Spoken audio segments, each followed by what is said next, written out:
día, miércoles, mitad de semana. Meche, querida, buenos días. ¿Cómo está, Robert? Amigos, muy buenos días. Gustosos de estar en sus pantallas. Qué placer saber que están acá. Tenemos mucha información variada de lo que ha sucedido en la parte política. Por supuesto que sí, revisamos la actualización. En Estados Unidos, el excontralor general del Estado, Carlos Pollitt, fue sentenciado a 10 años de prisión por el delito de lavado de activos. Además, se solicitó se confisquen los bienes de Pollitt por 16.5 millones de dólares. Los detalles de esto a continuación. El excontralor del Estado, Carlos Pollitt, de 73 años de edad, fue sentenciado a 10 años de prisión por la justicia de Estados Unidos tras haber sido declarado culpable por el delito de lavado de activos en el pasado mes de abril. A más de la pena privativa de libertad, se confiscarán los bienes de Pollitt hasta que se cumpla el resarcimiento de 16.5 millones de dólares, que habría sido el monto que el exfuncionario ecuatoriano lavó en Estados Unidos, producto de sobornos que recibió cuando estaba al frente de la Contraloría General del Estado. La audiencia de lectura de sentencia se instaló a las 14 horas con 6 minutos hora Miami por parte de la jueza que lleva el caso, Caitley Williams, en la Corte del Distrito Sur de Florida. A un costado de la sala se encontraba la familia del excontralor, en total 11 personas, y en el otro extremo los fiscales del caso. Carlos Pollitt llegó a la audiencia con 15 minutos de retraso, luciendo un overol color beige, con el cabello corto y sin su distintivo bigote. Además, cabe mencionar que el hijo del excontralor, John Pollitt, quien es actualmente investigado por el delito de lavado de activos, no acudió a la lectura de la sentencia. La audiencia duró aproximadamente 3 horas y durante este tiempo no solo se analizó la pena que Pollitt deberá cumplir en prisión, sino también el monto que se deberá confiscar al exfuncionario. La defensa de Pollitt insistió en que el excontralor es una buena persona, inclusive presentó cartas de familiares, amigos y de hasta un sacerdote de la cárcel, donde se indica que Pollitt ayuda en las labores de limpieza y organización. Además, participaría en misas y es parte del coro de la iglesia. Según la defensa de Pollitt, a cargo del abogado Howard Srebnick, se encuentran satisfechos con la sentencia, ya que no fue de 19 años con 6 meses, que fue el tiempo solicitado por Fiscalía. Sin embargo, señaló que apelarán el veredicto. Vamos a apelar la condena. Esa apelación me imagino que va a demorar unos 6 meses. Esperamos que la Corte de Apelación va a estar de acuerdo con nosotros que le merece a Carlos Pollitt un juicio nuevo. La sentencia de Pollitt generó una reacción por parte de la Embajada de Estados Unidos en Ecuador. En la cuenta de X, el embajador Art Brown manifestó que este caso reafirma el hecho de que la justicia demanda una firme determinación y destaca la importancia de la cooperación internacional para combatir la corrupción e impunidad. El embajador señaló que Estados Unidos reafirma su compromiso con Ecuador para hacer que los responsables de delitos enfrenten la justicia. Informó Edwin Benalcázar. Y a pocas horas de que culmine el plazo para la inscripción de candidaturas, varias listas no han cumplido con ese requisito, lo que les podría dejar fuera del proceso electoral. El Consejo Nacional ha habilitado todas sus delegaciones para que el proceso se lo pueda realizar vía telemática. El movimiento se ha intensificado en el Consejo Nacional Electoral CNE en Quito, a pocas horas que culmine el periodo de inscripción de candidaturas, que se lo puede hacer de forma virtual. La mañana de este martes estuvieron presentes los binomios presidenciales Víctor Arauz y Cristina Carrera por el movimiento Pueblo, Igualdad y Democracia y Juan Iván Cueva con Cristina Reyes por Amigo. ¿Al momento se muestra optimista desde llegar a Carondelet? 100% optimista. El plan de trabajo que vamos a presentar a los ecuatorianos va a ser puesto a consideración de todos ustedes. Indiscutiblemente el Ecuador será el que decidirá. Aunque yo soy el candidato menos conocido, soy el candidato más conocido en el mundo de la innovación, de la tecnología, del emprendimiento, de las energías renovables. Desde el máximo organismo electoral, exhortando a no dejar todo a última hora, para evitarse un dolor de cabeza. ¿Se corre el riesgo de que a última hora alguien quede afuera por no cumplir con este requisito y el plazo se puede ampliar o no? No, el plazo no se puede ampliar, está dentro del calendario electoral. Ha habido el suficiente tiempo para que puedan realizar las inscripciones luego de las primarias. El plazo fenece este miércoles a las 18 horas. Tiene que estar completo el proceso, subidos los formularios con firmas y todo eso, ahí sí está completo el proceso de inscripción, porque de pronto me dicen yo ya ingresé una hoja. No, tiene que estar completo el proceso para decir que se ha terminado una inscripción. Una vez que culmine la calificación, corre el tiempo para presentar impugnaciones o apelaciones ante el mismo CNE o Tribunal Contencioso Electoral, TCE. El último reporte del máximo organismo electoral da cuenta que existen 12 binomios inscritos de los 16 producto de primarias, así también 5 de 16 listas para asambleístas nacionales, parlamentarios andinos, 7 de 16, asambleístas por el exterior, 13 de 40, asambleístas provinciales y por circunscripción, 239 de 496. Para este miércoles está prevista la presencia en el CNE del Partido Social Cristiano con Henry Kronfle. Leonidas Isa lo hará por Pachacutic. Informó Héctor Romero. 7:02 en la mañana, el juicio en contra de la ministra de Interior, Mónica Palencia, podría cambiar de rumbo una vez que los interpelantes no lograron presentar pruebas testimoniales. ¿Cómo se desarrollará el resto de este proceso? ¿Cuándo se efectuará la exposición de las pruebas de descargo? Aquí les vamos a contar. La llamada de José Serrano como testigo en el juicio político en contra de la ministra del Interior, Mónica Palencia, no salió como el correísmo lo había planeado, ya que la mayoría de comisionados rechazó esta pretensión y abandonó la sala, y al no contar con el quórum reglamentario para escuchar la versión, la sesión fue suspendida de manera irrevocable. La verdad, la obstrucción de la ministra terminó perjudicándome a mí como interpelante, porque es evidente que la ministra no quería la comparecencia de la prueba testimonial que había pedido el compañero Leonardo Berresueta, refiriéndose al exministro del Interior.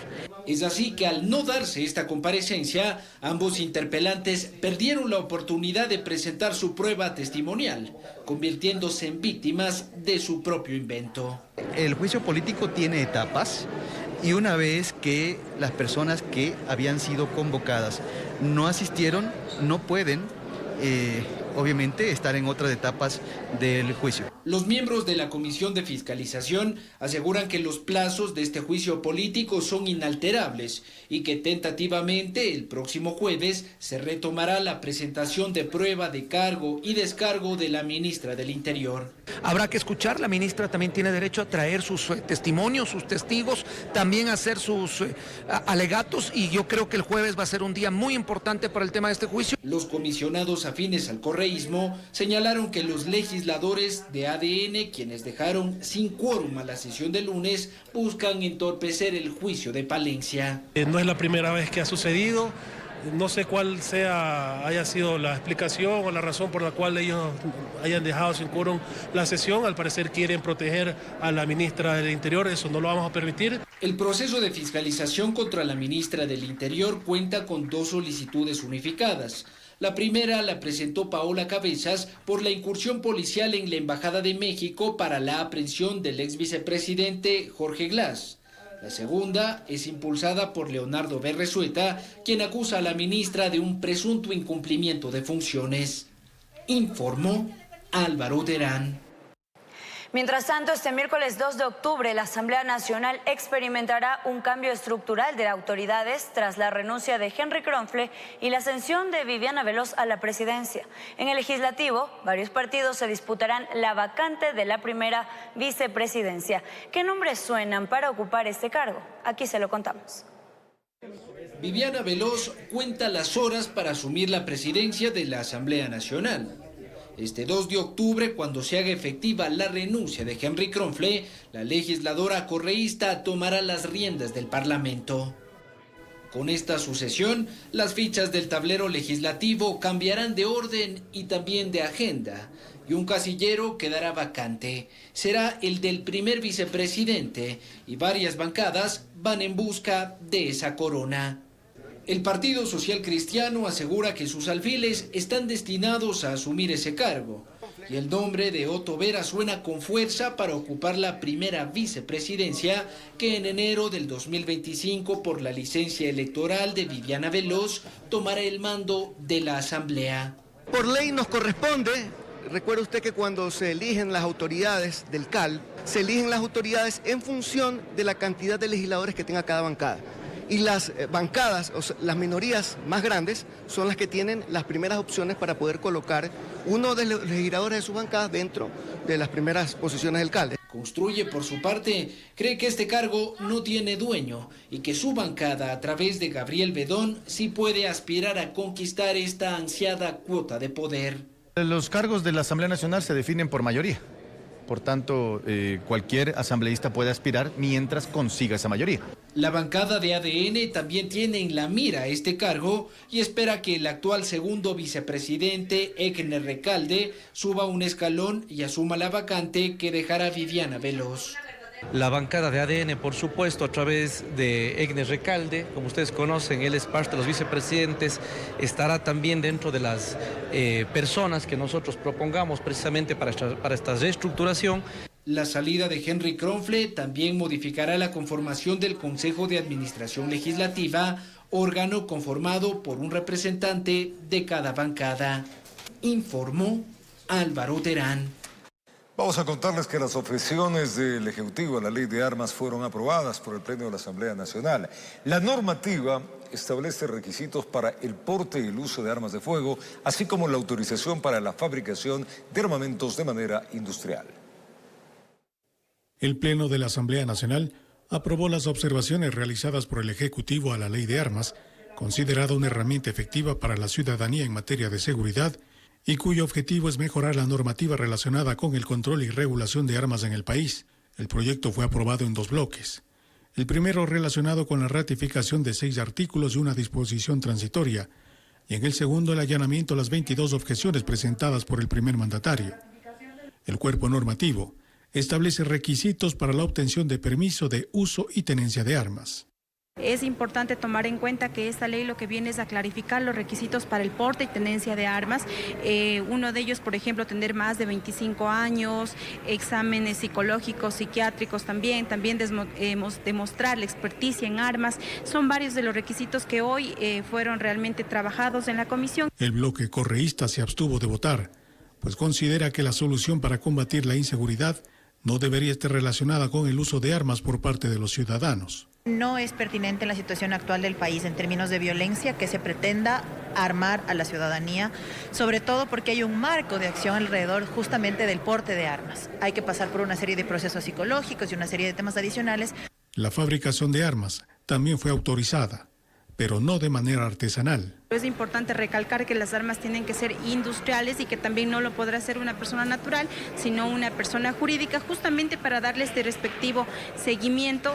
Se ha abierto esta ventana importante para todos quienes puedan fabricar las armas. Las observaciones que efectuó el bloque de la Revolución Ciudadana no fueron acogidas dentro de la comisión, señalaron.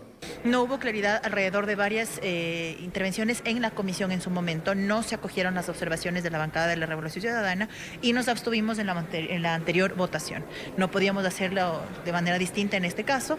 El veto presidencial proponía implementar un sistema de trazabilidad para mantener el control de todo el ciclo de fabricación y producción de armas, municiones, explosivos y otros materiales relacionados. La norma entrará en vigencia luego de su publicación en el registro oficial. Informó Miguel Ángel Bedoya. El Gobierno Nacional informó que a través de la suscripción de un convenio con el IES se concretó el pago de $52 millones para reducir los atrasos que el Estado mantiene con las prestadoras externas de salud de los jubilados. Con esto se espera que se adquieran medicinas para el abastecimiento de los hospitales y se cumpla además con el pago a los proveedores externos. De acuerdo al Ministerio de Economía y Finanzas, el desembolso corresponde a las prestaciones del cuarto trimestre del 2020 y del primer trimestre del 2021. La afectación en Napo, producto de la minería ilegal, supera las 7.000 hectáreas, amigos. Comuneros indígenas alertan sobre la contaminación de los ríos y las enfermedades que ha empezado a presentar. Colectivos denuncian que esta actividad atenta contra la vida de especies animales. Así se ve la devastación desde el aire. A un costado la maquinaria, trabajando en medio de la espesa selva retroexcavadoras. El panorama no es distinto a lo largo del río Napo. el afluente que desemboca en el Amazonas. Desde el sector de las latas se ve oscuro. Las aguas turbias son utilizadas por las comunidades indígenas para bañarse y para el consumo. Las consecuencias se ven: erupciones en la piel de indígenas que ancestralmente utilizan el agua del río. Mira, el problema es que se presentan personas que tienen porcentajes elevados de probabilidad de cáncer a la piel, principalmente problemas estomacales, digestivos. Y es que el nivel de contaminación de los ríos aledaños, producto de los metales pesados, es alarmante. Que los niveles de metales pesados permisibles están por el 500% de lo permitido. El río Ichuculí, ese es el que desemboca en el río Anzu, ese es el que pudimos nosotros ir a conocer cuando vimos ese estudio. Ese río, si tú lo ves, es totalmente chocolate. Ya no tienen peces. La minería ilegal avanza sin control. Hasta 2020 eran 7.000 hectáreas afectadas y a su paso amenaza la vida no solo de comuneros, sino también de especies animales.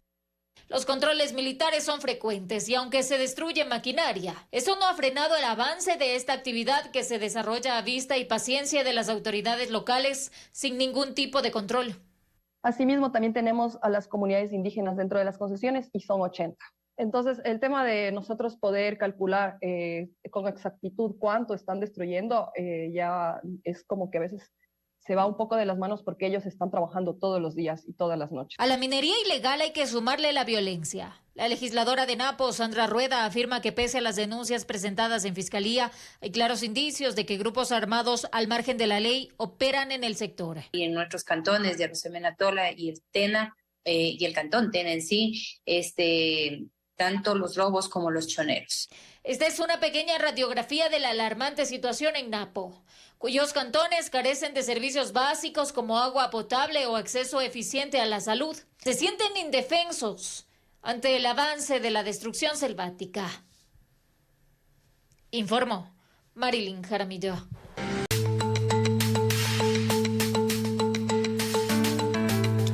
Gracias por acompañarnos en este día miércoles. La primera turbina del complejo hidroeléctrico Toachi Pilatón, que aportaría 68 megavatios, estará en funcionamiento en diciembre y en el resto estaría funcionando en su totalidad el primer cuatrimestre del 2025. Esto lo anunció el ministro de Energía Antonio Concalves durante un recorrido que realizó inspeccionando y que lo hizo junto al presidente Noboa. El presidente de la República, Daniel Noboa, lideró una inspección técnica en el complejo hidroeléctrico Toachi Pilatón, ubicado en los límites de Pichincha, Santo Domingo de los Sáchilas y Cotopaxi. Ahí verificó trabajos en la central Ayuriquín, que puede proveer al país de 204 megavatios de un total de 254,4, según explicó el ministro de Energía que acompañó al primer mandatario y anunció que pondrán el complejo al 100% de funcionamiento. Contractualmente iban a entrar en producción en abril. El presidente Noboa y el equipo de ministros y asesores se sentaron a trabajar, hablamos con los contratistas, vimos cuáles eran las posibilidades y llegamos a un acuerdo. Ese acuerdo hace que el contratista entregue la primera de las 3 turbinas que ustedes ven acá de 68 megavatios en producción en diciembre, la segunda en enero y la tercera en febrero. Esta obra quedó en abandono desde el año 2017 debido a factores como incumplimiento de las empresas contratistas hasta denuncias de presuntos actos de corrupción. Pero la hidroeléctrica es clave, ya que se ubica en la cordillera occidental, lo que permite aprovechar su producción eléctrica mientras en la vertiente oriental se encuentre en un periodo de estiaje. Asimismo, el funcionario precisó que la central Sarapullo ya está en pleno funcionamiento, entregando 50 megavatios adicionales. Informó Adriana Peralta. Y modificar los días de trabajo como las horas es la propuesta de la Cámara de la Pequeña y Mediana Empresa de Pichincha para enfrentar la crisis energética con el plan pico y placa eléctrico. Esto recibe el rechazo de la Confederación de Trabajadores del Ecuador. La Cámara de la Pequeña y Mediana Empresa de Pichincha, al parecer, desde hace 5 meses vaticinó lo que estamos viviendo con los cortes de energía eléctrica.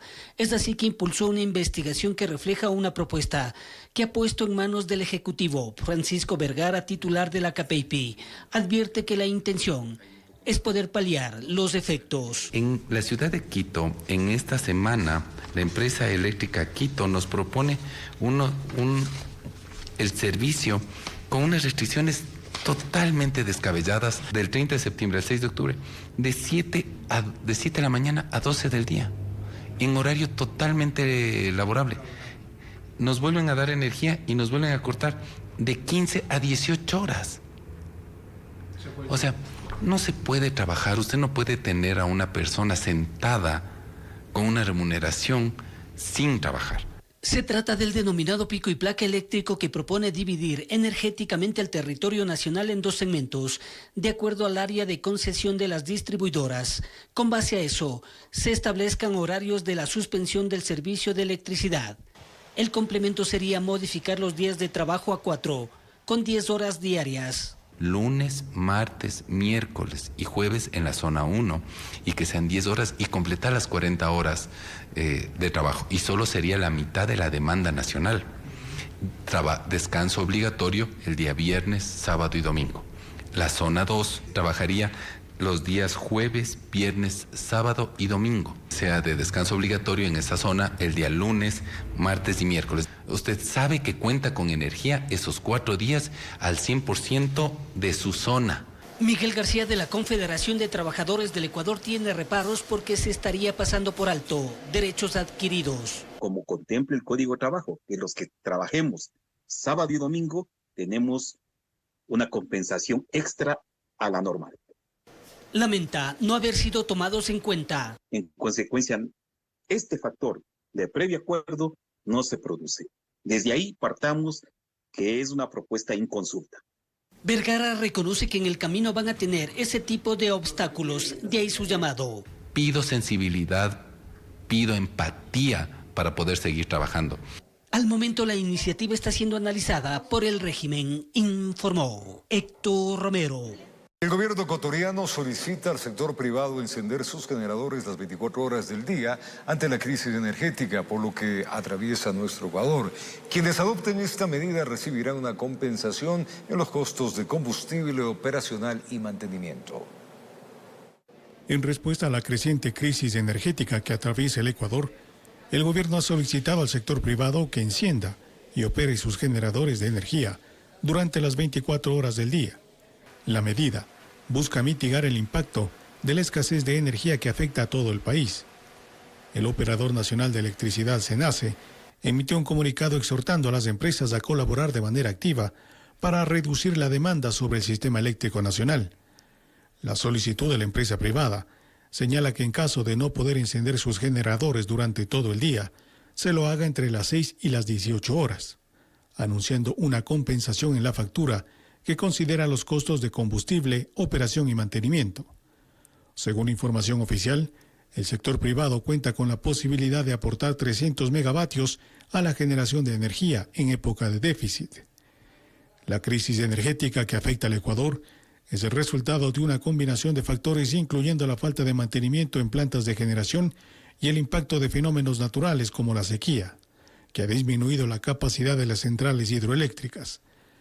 Los representantes del sector privado han expresado su disposición a colaborar, aunque aspiran que se adopten medidas adicionales para evitar que esta crisis se prolongue, informó Miguel Ángel Bedoya. El gobierno nacional anunció la reducción de las horas de suspensión de energía eléctrica en todo el país. Los cambios en los cortes serán en 2 horarios y entrarán en vigencia desde el próximo 4 de octubre. La noche de este 1 de octubre, el Gobierno Nacional, mediante un comunicado, informó que las horas de suspensión del servicio eléctrico se reducirán en todo el país debido a los cambios favorables en las condiciones hidrológicas registrados en los últimos días, sobre todo en la zona austral, donde se ubican las centrales de generación eléctrica. El documento señala que los cortes se efectuarán desde el próximo viernes 4 hasta el domingo 20 de octubre en 2 horarios, de lunes a jueves, 2 horas seguidas, entre las 18 a 22 horas, y de 4 horas seguidas, entre las 0 horas y las 8 horas, mientras que de viernes a domingo, los cortes serán 2 horas seguidas entre las 16 y 19 horas, y de 4 horas seguidas, entre las 0 horas y 10 horas. Pese a que Colombia anunció la suspensión temporal de exportación de energía hacia nuestro país, el ministro del ramo señaló que esto no significará un incremento en la duración de los cortes. Colombia toma también medidas necesarias para enfrentar su propio estiaje. Es algo que nosotros respetamos, entendemos, y lo que nos queda a nosotros es prepararnos por esa eventualidad para poder hacer una planificación sin tomar en cuenta el aporte que nos da Colombia para el sistema nacional interconectado. Hasta el mes de septiembre, Colombia exportó a Ecuador 243.500 megavatios. Por su parte, el gobierno señaló que se ha invertido en la generación de 410 megavatios y se ha empezado a diversificar la matriz energética. Actualmente la Balcasa está entregando 100 megavatios al sistema interconectado. Por otro lado, se ha contratado 241 megavatios y 500 megavatios se encuentra en proceso de compra. Asimismo, Termogas Machala está otorgando 40 megavatios y el apoyo de la empresa privada representa una generación de energía de 300 megavatios. Informó Miguel Ángel Bedoya. Los cortes de energía complican la movilidad en Quito, sin duda. En solo un día se contabilizan, amigos, 200 intersecciones semaforizadas apagadas. Más de 1.000 agentes civiles de tránsito se encuentran en las zonas conflictivas. Los conductores se quejan por el incremento del tiempo de sus viajes, de un punto a otro punto. Miremos. Los cortes de energía coinciden con las horas pico en algunos sectores de Quito y movilizarse se ha convertido en una travesía. Los viajes pueden demorar hasta 30 minutos más de lo habitual por intersecciones semaforizadas apagadas. Sí, está bastante duro el tráfico. De Chillogallo a venir acá demoré 1 hora y media.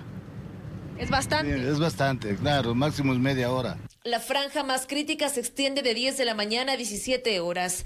Donde existen más semáforos es en la zona del hipercentro, entre la avenida Patria y del Maestro, lo que complica que los agentes puedan estar al mismo tiempo, ya que además tienen que atender accidentes de tránsito o cierres viales. Pone 2, 3, 4 agentes dependiendo de la intersección. Tiempo de viaje más que nada de todos los ciudadanos se pueden ver incrementados. También porque a la vez seguimos con trabajos de repavimentación y otros trabajos en beneficio de la ciudadanía. Desde el Centro de Gestión de la Movilidad se realiza un monitoreo de las 724 intersecciones semaforizadas, de un total de 1.200 a través de cámaras de vigilancia, en donde fuimos testigos de que en algunos sectores no se cumplen los cronogramas. El equipo técnico es el que envía la información a la AMT. Hay momentos en los que hemos tenido más de 200 intersecciones apagadas. Se va monitoreando dependiendo de las horas de corte, que por lo general no son exactas, ¿no? Si me dicen a las 10 se va a ir, no es exacto, todo hay que esperar una media hora hasta que se estabilice. En nuestro recorrido constatamos la presencia de agentes en la Avenida de la Prensa y en Chirillacu.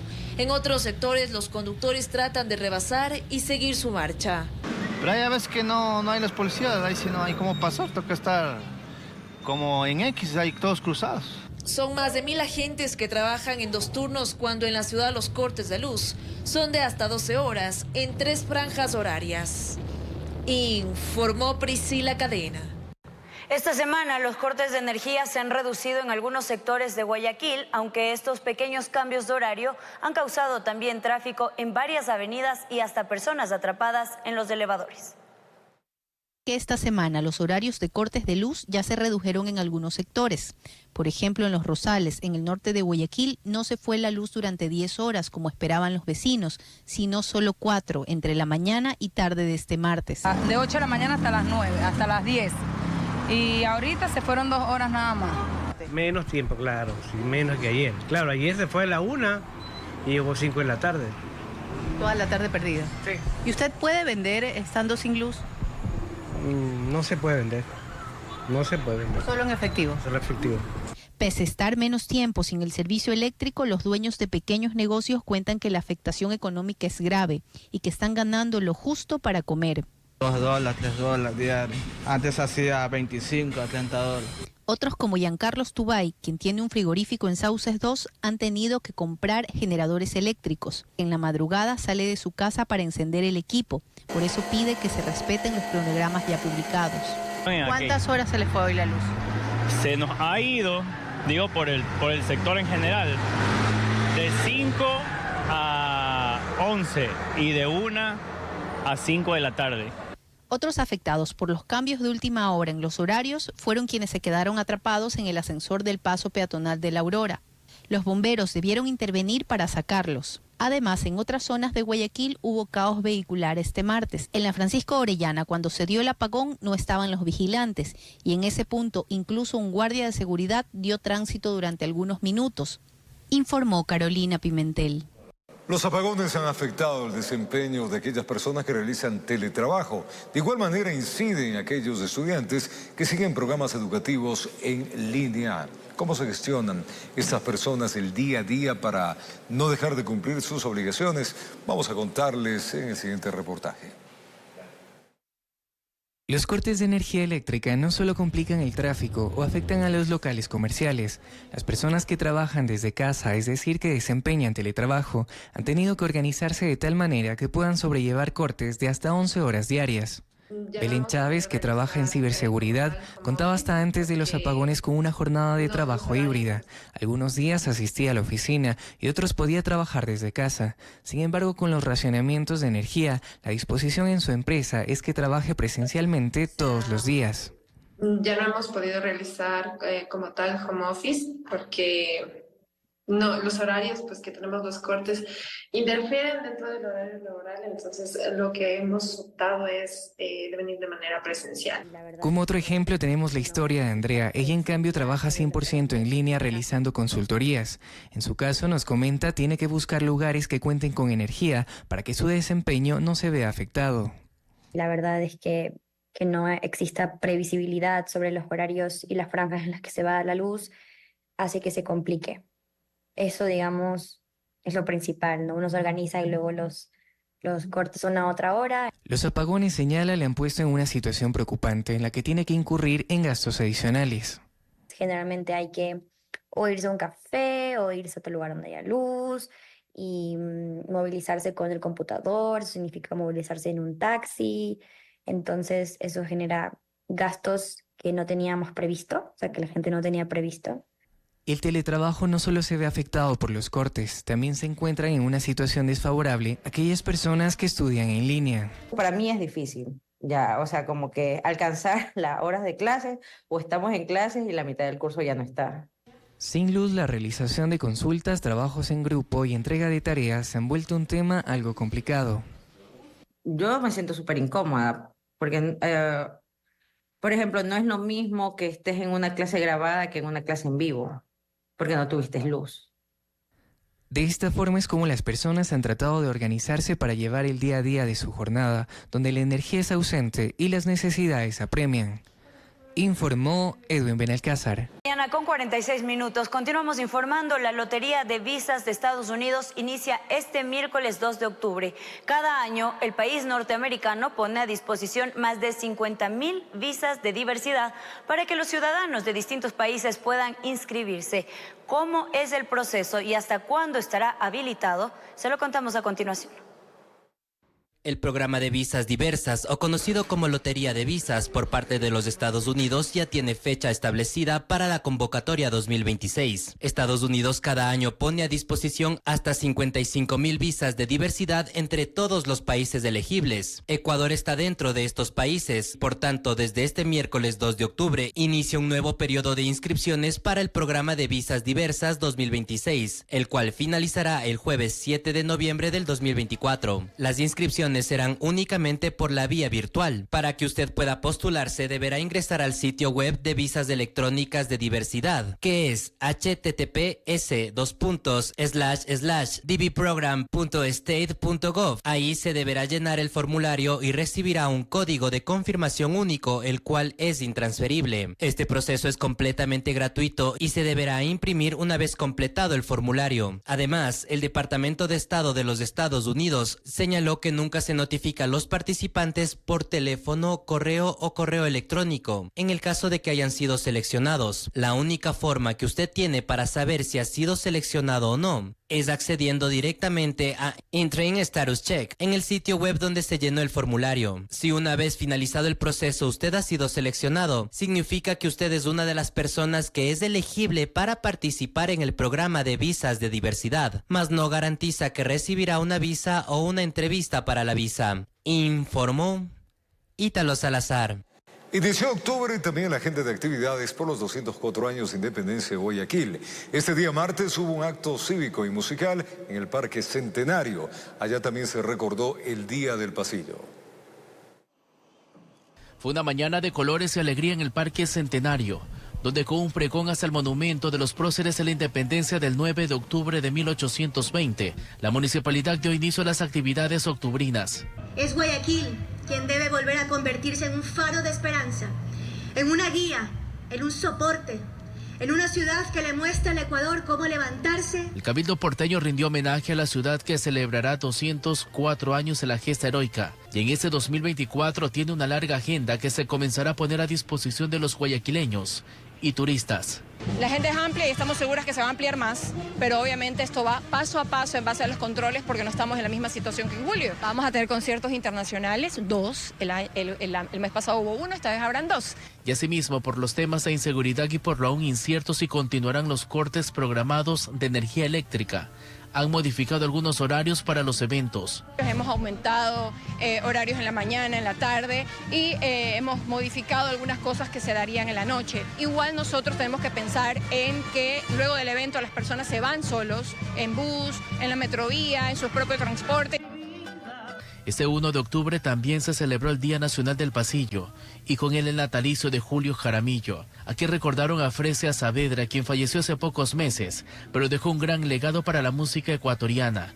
Por eso aquí la recordaron con bailes y cantos. El fin es dejar una huella en las próximas generaciones. En cualquier parte del mundo donde hay un ecuatoriano y escucha un pasillo, dice, qué orgullo, yo soy ecuatoriano. Así Guayaquil vive desde ya sus fiestas octubrinas, levantando por todo lo alto la bandera celeste y blanco y brillando como las estrellas que están en el centro, informó Charlie Pisa. En otro tema, 2 bandas delictivas que según la Policía Nacional se dedicaban al robo de ganado fueron desarticuladas en Pichincha y en Santo Domingo de los Áchilas. Durante los allanamientos, los uniformados sacaron a los sospechosos hasta debajo de los colchones. A uno de los sospechosos lo encontraron durmiendo. No podían dejar que escape. Era parte de una supuesta banda de antisociales que se dedicaban al delito de robo de ganado. Una alerta ciudadana llevó a los uniformados a Pedro Vicente Maldonado. Hicieron una explotación de cámaras de seguridad y dieron con las placas de un camión que habría participado en el ilícito. Según la policía, los sujetos se habrían llevado 13 cabezas de ganado, ocasionando un perjuicio económico de más de $10,000. Dentro de esta aparente banda, todos tenían funciones específicas. Tras varios meses de investigación, a estos pudimos dar roles y funciones que cometían dentro de la misma. Siguiendo la misma línea investigativa, en Santo Domingo de los Áchilas se detuvo a otras 6 personas. Cuando ingresó la policía a los 5 inmuebles, hasta debajo de las camas los sacaron.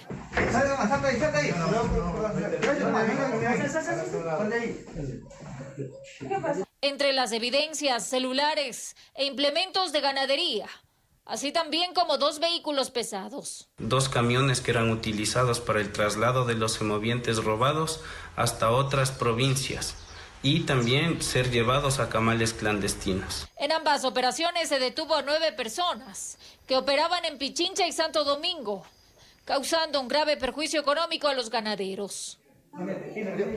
Informó Marilyn Jaramillo.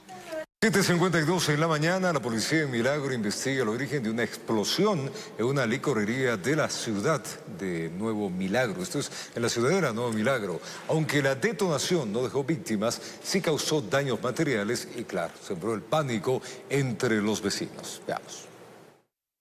La alerta fue dada poco antes de las 7 de la mañana de este martes.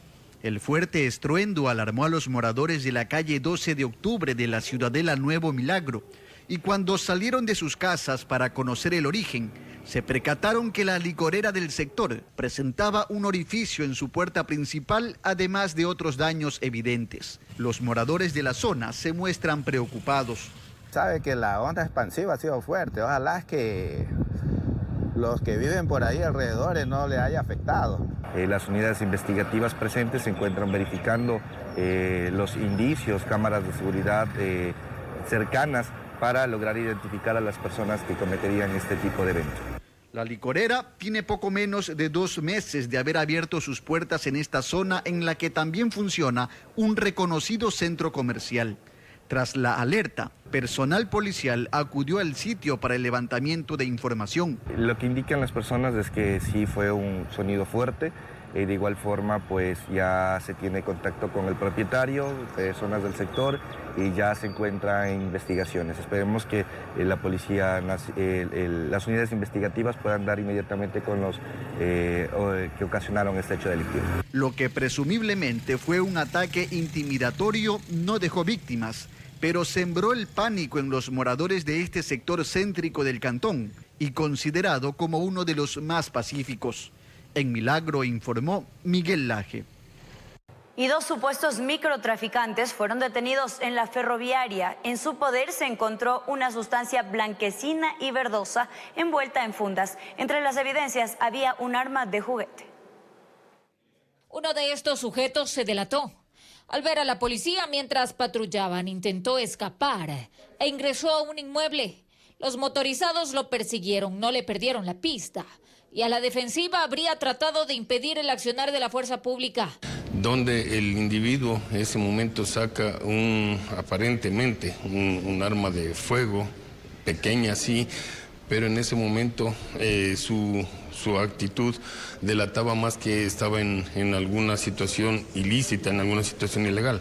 Cuando los gendarmes entraron a la casa, entendieron que era lo que el hombre tanto defendía. Toda esta sustancia. Presuntos microtraficantes que a su haber tenían el alcaloide para ser comercializado en el sector de la ferroviaria al sur de Quito. Una sustancia blanquecina y una sustancia verdosa. De la misma manera, el peso está por determinarse. En el sitio estaba otro cómplice, explican. Había balanzas, celulares, tablets y el arma con la que habría uno de ellos amedrentado a los uniformados. Aparentemente el arma es de juguete. Los sospechosos fueron puestos a órdenes de las autoridades judiciales. Informó Marilyn Jaramillo.